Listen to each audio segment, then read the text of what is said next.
Allah, letih lah. Duk nulis tak adi lagi. Tak siap lagi tapi kat kita berhenti dulu. Nanti kita sambung habis.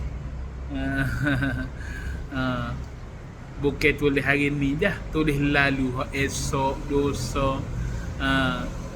Macam RPH ni nak tulis lalu. Cuma tak boleh tulis bahagia hok tepi tu je. Aduh,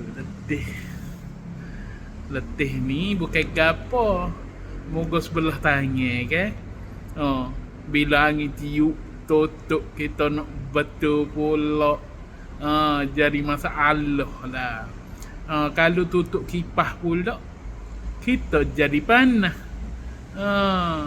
Jadi kita nulis selok agak kita pegang lalu tu dia jadi lambat.